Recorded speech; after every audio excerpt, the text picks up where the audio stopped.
Pertanyaan yang pertama, bagaimana caranya meluluhkan hati orang tua agar mau percaya akan adanya habaib? Iya. Apakah habaib turunan Nabi itu ada? Dulu orang itu mencari cacatnya Nabi, orang-orang musyrik itu nggak ada. Kalau dikatakan Nabi itu gila, Nabi itu paling berakalnya orang Arab saat itu. Bodoh, Nabi paling alimnya orang saat itu. Nabi itu dungu, paling cerdasnya orang. Nabi itu khianat, paling amanatnya orang. Nggak dapat. Oh, tukang sihir, nggak mungkin. Oh, kena sihir, nggak mungkin.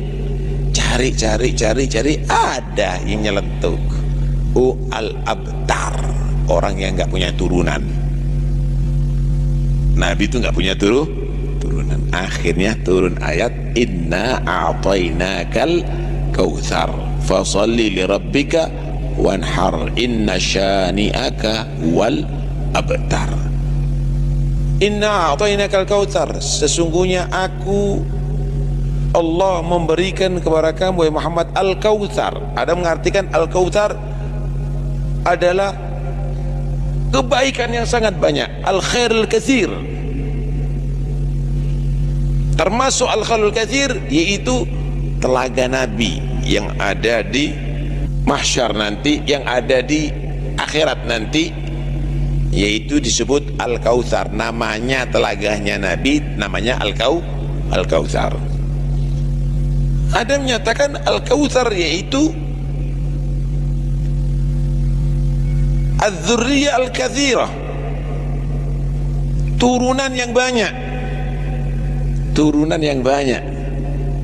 Aku berikan kepada kamu Muhammad bisa turunan yang banyak, bisa telaga kautsar, bisa kebaikan yang banyak. Fasholli li rabbika wanhar, salat wahai Muhammad, potonglah unta untuk kurban. Inna syani'aka wal abtar, orang yang mencela kamu, yang menyatakan kamu tidak punya turunan, wal abtar, dialah yang akan terputus turunannya. Keliru sekali kalau ada orang menyatakan Nabi nggak punya turunan. Itu sama dengan orang mencela Rasulullah. Dalam Al-Quran dikatakan al-abtar. Bahkan Nabi sallallahu alaihi wasallam menyatakan kullu nasabin wa sababin munqati'un yaumal qiyamah illa nasabi wa sababi. Semua nasab itu terputus dari kiamat, nggak ada hubungan. Semua sabab terputus dari kiamat, nggak ada hubungan kecuali nasabku dan sababku, kecuali nasabi wa sababi. Naam. Karena itu habaib itu apakah ada? Kalau habaib yang diartikan itu adalah turunan Nabi, maka itu adalah memang benar ada. Cuma memang ada julukannya macam-macam. Dulu itu mereka itu disebut imam Ali Zainal Abidin, Imam Ja'far As-Shadiq, Imam Musa Al-Kadhim, Imam Ali Al-Uradi, imam. Kemudian pada masa Sayyidina Faqih Muqaddam pakai Sayyid, Sayyidina Faqih Muqaddam, Sayyidina Al-Idrus, Sayyidina sampai pada Syekh Bakar bin Salim disebut Syekh Bakar bin Salim, Syekh Abdul Rahman Al-Attas, Syekh. Pada zamannya Habibullah Haddad disebut Al-Habib.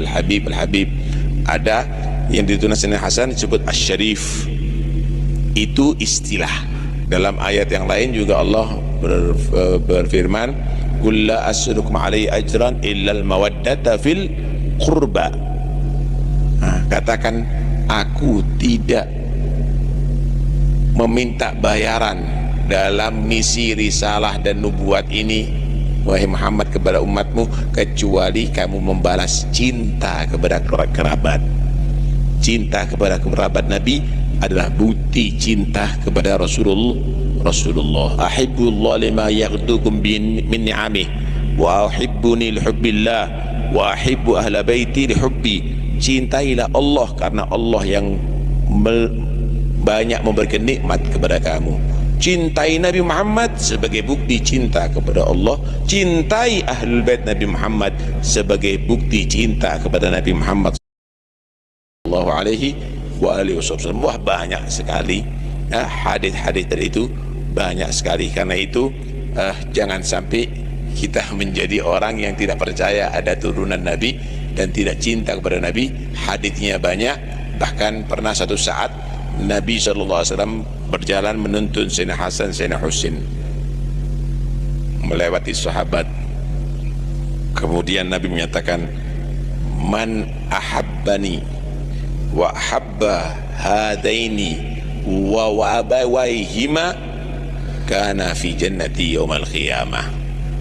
Nabi waktu itu menuntun Sayyidina Hasan sama Sayyidina Husin, siapa cinta aku, cinta kedua anakku ini, dan cinta kepada kedua ayahnya Sayyidina Ali dan Siti Fatimah, maka ada di surgaku nanti di hari kiamat. Allahu Akbar. Sayyidina Abu Bakar As-Siddiq bagaimana radhiyallahu anhu menyatakan, urgubu Muhammadan fi ahli baitih, perhatikan, cintai, hormati Nabi Muhammad lewat keluarganya.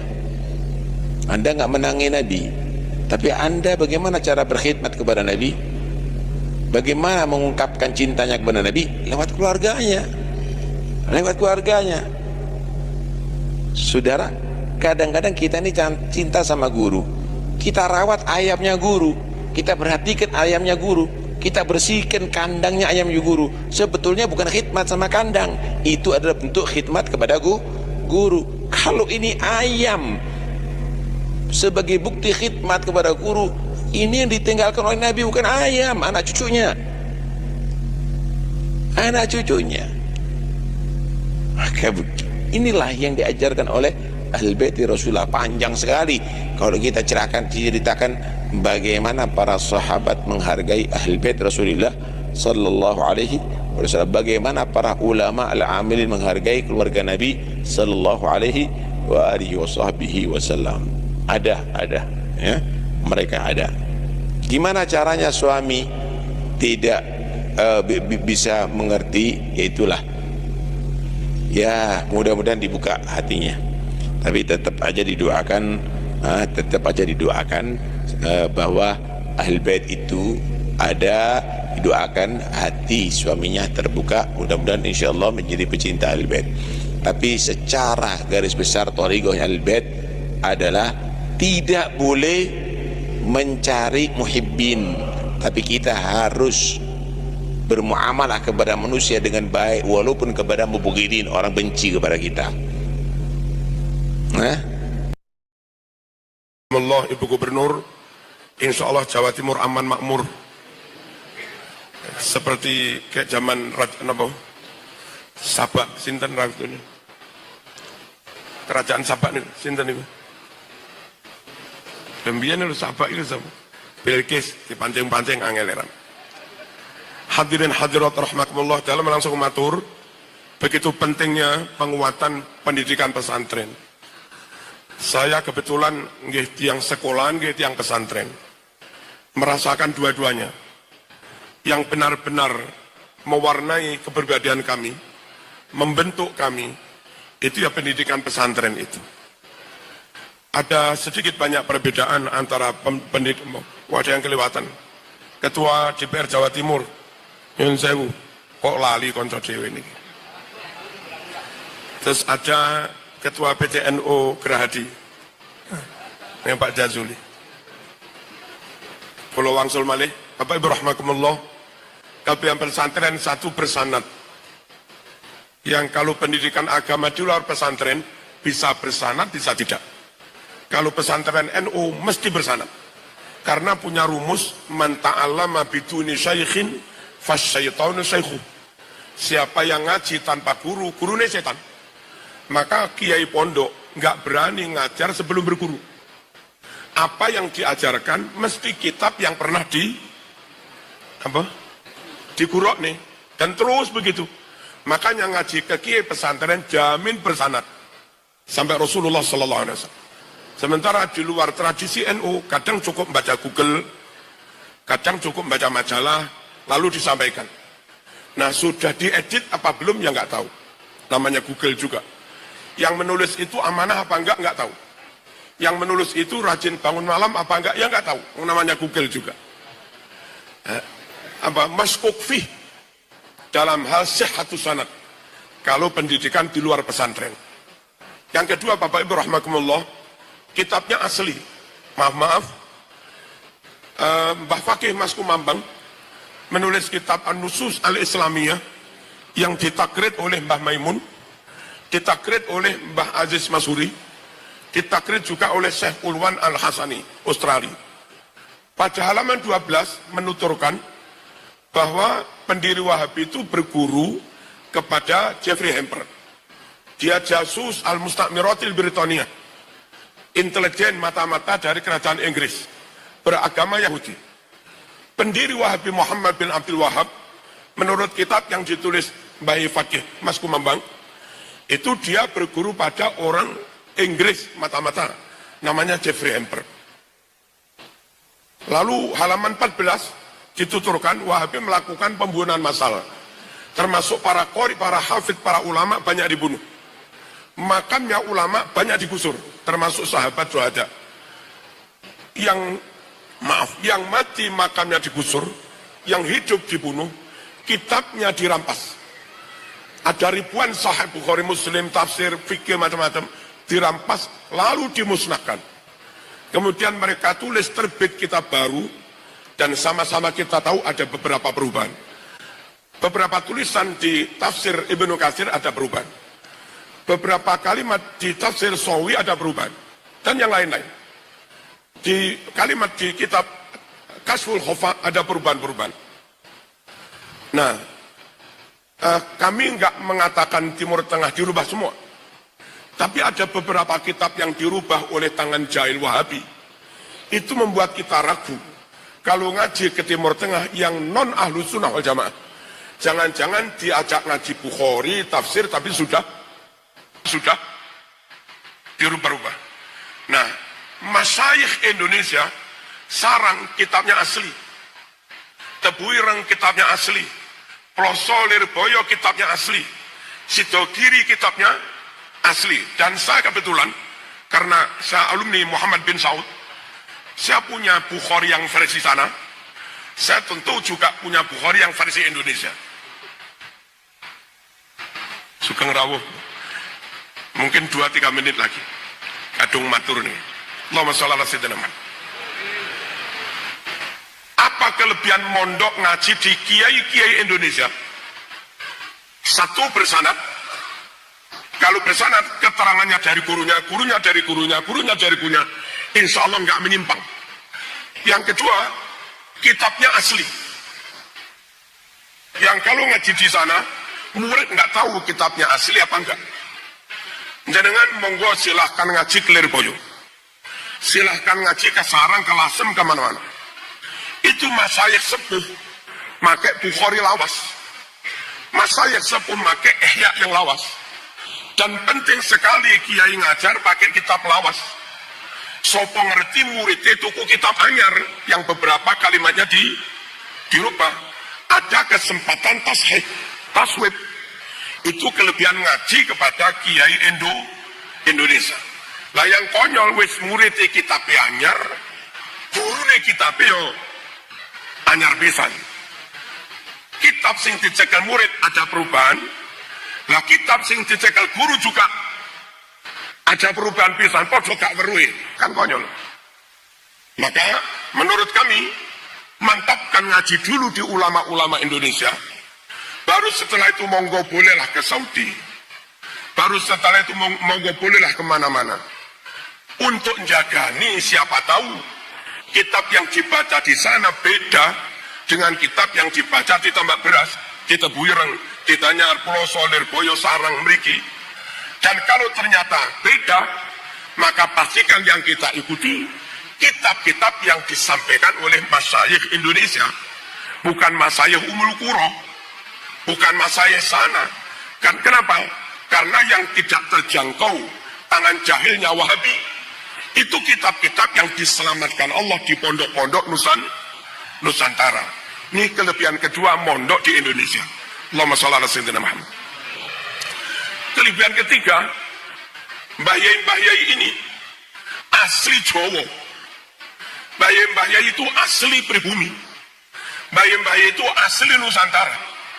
Bukan masalah kami bedakan pribumi non pribumi. Tapi wong Jawa dimong wong Jawa. Niki sakit ngomong rasa. Kenapa ngomong rasa nih? Ya iso ngomong. Sehingga antar murid kali guru sakit kelik. Ngaten. Kita ngaji dengan ulama lain, meskipun sama-sama Asy'ariyah Maturidiyah, meskipun sama-sama Syafi'iyah, meskipun sama-sama Imam Junaid Al-Baghdadi, tapi ketika yang menyampaikan itu orang yang punya tradisi lain, punya ukuran rasa lain, punya budaya lain, punya adat istiadat lain, kadang penyampaiannya ono sing kurang cocok. Lho kok ngene sih? Tersinggung aku. Nah, econe ngaji kembaye Matin, ngaji kembaye Warlir Boyo, ngaji ke ulama-ulama yang muridnya nyuwun sewu seneng terong, sampai kiai ini lho tasik seneng terong, muridnya seneng ontong, guru ini tasik seneng ontong, podo bororabu sak roso, dan tentu lebih eco. Allahumma shalli ala sayyidina Muhammad. Kemudian dalam menakar amaliyah, kalau nanti matur, kenapa kiai Indonesia itu terawih kok cukup 20 menit, selawai menit, enten sing kurang didik barang 18 menit. Karena kiai Indonesia tahu situasi. Jamaah ini loh petani, matul sepanjang hari. Jamaah ini loh petani, nyambut gawe.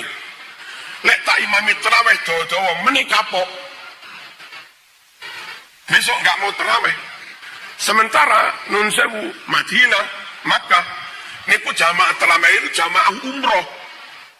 Yang pergi sana nawa itu ibadah, gak nyambut gawe. Diimami 5 jam ya tafadhol, diimami 6 jam ya tafadhol, habis subuh turu. Lah kalau petani menjagung diimami 5 jam, mari subuh turu ya pite bengok-bengok. Wong sapine bengok-bengok kayak ngarit barang. Kita Nun Sewu, khutbah kiai kita antara 10 menit, 1/4 jam. Nah, kula khutbah 5 menit. Niku ternyata jamaah niki seneng. Ngantuk-ngantuk mari kerja ning pabrik, di khutbah 1/2 jam. Khotibnya lagi alhamdulillah, makwih langsung. Ngen kula khutbah 5 menit. Khutbah plus sholat Jumatnya hanya 10 menit. Niku akhirnya waris pol. Sampai dosen-dosen UIN niku langganane Jumatan teng pondok kula. Akhirnya masyarakat sekitar X65 yang dari dulu dereng purun sholat, saniki sregep Jumatan teng kula. Lah niki lho kula seneng gelis. Cepet. Bahkan masjid yang tongkatnya hilang. Apa masjid tongkatnya hilang? Belum betul ngerti.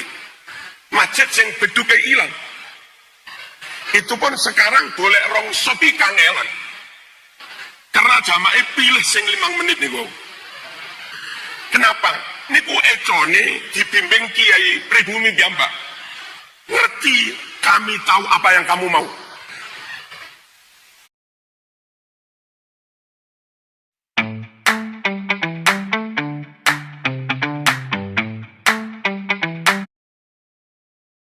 Sakit ngomong masyarakatipun. Hadirin hamakumullah. Lalu kados bapak kula misalnya, alumni Mojosari. Bapak niku kitab baju ini dimaknai. Kula tasih enggak ada.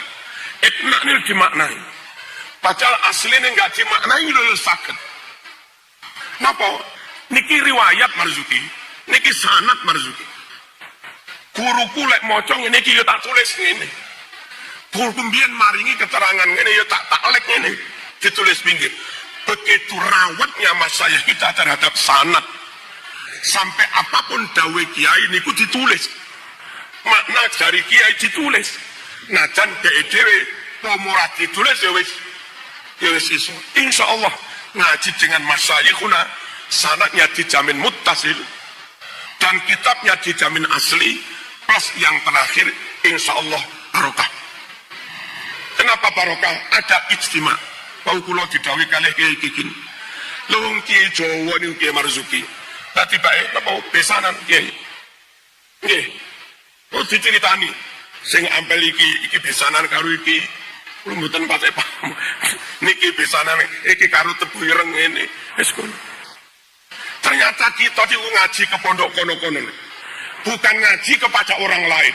Niki pancet ae. Lah iki gak. Kula ne rumiyin sowan teng ngene langitan. Apaipun Gus Maksum. Tekon di kowe Blitar Karangsono. Putu ponaan Mbah Ridwan. Langsung dulur kowe. Lah kowe bingung. Umar Zuki kok dulur ki pakai tekon di. Ternyata pas haul reuni Bani Faturoman Nganjuk. Yang Blitar juga dari situ. Mbah Fatih rawuh teng Blitar reuni. Iyalah, tiba dulur.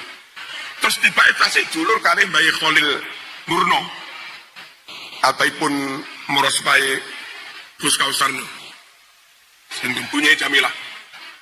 Bulet mon tiba pondok. Akhir-akhirnya kula didhawuhi Mbah Lut kula. Tiba besane Mbah Karim Lirboyo. Lah mbiyen kok ya ora kondo-kondo ngono. Mbah Kong Mbah Ridwan. Niku menawi ziarah teng apa komplek namanya Kuningan. Biasanya Gus Dur ziarah mriku teng Kiai Saleh. Putu-putu pengen sumerep. Niki sinten Bang?